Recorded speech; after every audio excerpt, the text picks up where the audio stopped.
Durante séculos, mergulhadores desciam ao oceano em busca de ouro. Mas não era metal.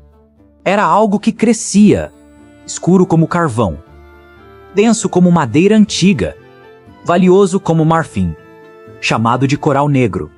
Um tesouro que não brilha sob a luz do sol, porque vive onde o sol jamais chega. E quanto mais fundo se encontra, mais raro se torna. Mas o que exatamente é esse organismo que parece pedra, parece planta, e ainda assim é animal? A resposta começa não na superfície, mas na escuridão absoluta. O coral negro pertence à ordem Antipataria. Não é uma única espécie. É um grupo inteiro. Mais de 280 formas conhecidas, espalhadas por oceanos tropicais e subtropicais. Diferente dos corais rasos, ele não depende da luz. Não abriga algas fotossintéticas. Não precisa do sol. Ele prospera na penumbra. Entre 30 a 300, às vezes mais de 8.000 metros de profundidade.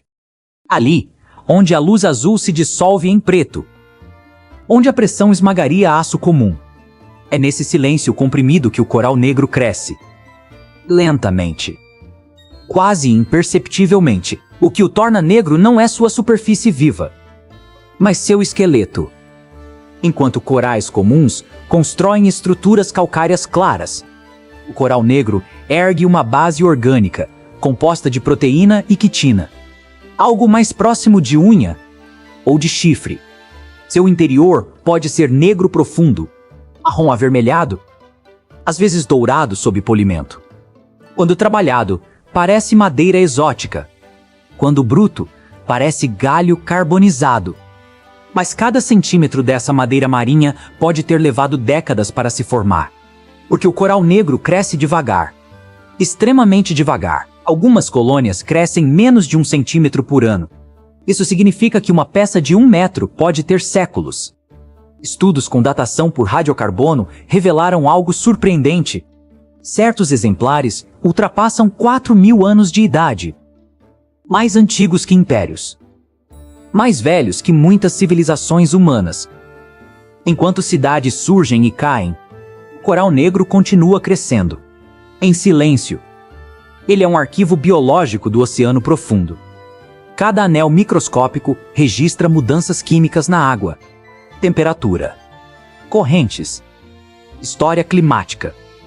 É uma árvore, mas submersa no tempo marinho. Apesar da aparência vegetal, o coral negro é um animal.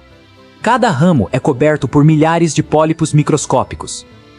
Pequenas bocas com tentáculos, prontas para capturar plâncton que passa levado pela corrente. Sem fotossíntese. Sem pressa. A energia vem daquilo que flutua na escuridão. E enquanto cada pólipo se alimenta individualmente, a colônia inteira cresce como um único organismo. Uma inteligência coletiva simples, mas eficiente. É a arquitetura viva, projetada pela evolução para sobreviver onde quase nada cresce. Na superfície, o coral negro ganhou outro significado. Em culturas do Pacífico, foi usado como amuleto contra o mal, símbolo de proteção, objeto de status. No Havaí, tornou-se joia tradicional. Seu brilho escuro era visto como elegante, misterioso. Mas havia um problema invisível para cada colar vendido. Séculos de crescimento eram removidos do oceano. A extração intensa reduziu populações inteiras. E algo que levou milênios para crescer podia desaparecer em poucas décadas. Com o tempo, governos perceberam o risco. Espécies de coral negro passaram a ser regulamentadas. Convenções internacionais limitaram o comércio. Em algumas regiões, a coleta é proibida. Mas a fiscalização em águas profundas é difícil. E o mercado ilegal ainda existe, porque o valor permanece alto. O que é raro, sempre será desejado. E o coral negro continua vulnerável. Não é apenas uma joia viva. O coral negro cria habitat. Peixes juvenis se escondem entre seus ramos. Invertebrados se fixam em sua estrutura. Micro-organismos prosperam em sua superfície. Remover uma colônia não elimina apenas um organismo. Remove um pequeno ecossistema inteiro. Uma cidade suspensa na água. E no fundo do mar, cidades não são facilmente reconstruídas. Hoje, uma nova ameaça se aproxima. Mudanças climáticas alteram correntes profundas. A acidificação modifica a química da água. A pesca de arrasto raspa o fundo marinho. Mesmo vivendo longe da luz, o coral negro não está isolado das decisões humanas. A superfície afeta as profundezas.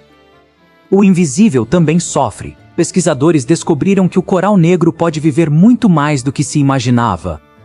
Algumas colônias são consideradas entre os organismos mais longevos do planeta. Isso transforma sua importância científica. Ele não é apenas biodiversidade. É cronologia. É uma cápsula do tempo oceânica. Cada estrutura guarda pistas sobre ciclos climáticos passados. E talvez sobre o futuro, em um ambiente escuro. A cor não deveria importar. Ainda assim, a pigmentação negra pode oferecer proteção contra a radiação residual ou reforço estrutural. A evolução selecionou resistência, flexibilidade, durabilidade. O coral negro não venceu pela velocidade. Venceu pela persistência. O oceano profundo abriga criaturas translúcidas, bioluminescentes, deformadas pela pressão. E ali, entre formas quase alienígenas, cresce algo que lembra uma árvore queimada. É familiar e estranho ao mesmo tempo. O coral negro parece um vestígio de floresta em um mundo sem céu. Uma metáfora viva da adaptação. Humanos medem progresso em décadas. Mercados operam em meses. O coral negro mede existência em séculos. Há um descompasso brutal entre esses ritmos. O que para nós é rápido, para ele é devastador. O tempo biológico profundo não negocia com pressa humana. A história do coral negro não é apenas biologia. É um espelho. Mostra como valorizamos o raro, como exploramos o lento, como ignoramos o invisível. Ele vive onde não vemos, mas depende das decisões que tomamos à luz do dia. A pergunta nunca foi apenas sobre o coral. É sobre a relação entre tempo e responsabilidade. No fundo do mar, longe de olhos humanos, o coral negro continua crescendo, milímetro por milímetro, sem saber que já foi joia, sem saber que já foi ameaçado, apenas seguindo um ritmo antigo. Talvez a maior lição esteja nisso. Nem tudo que é valioso precisa ser possuído. Alguns tesouros existem para permanecer onde estão, no escuro, em silêncio, sustentando mundos que quase ninguém vê. E compreender isso talvez seja o primeiro passo para protegê-los.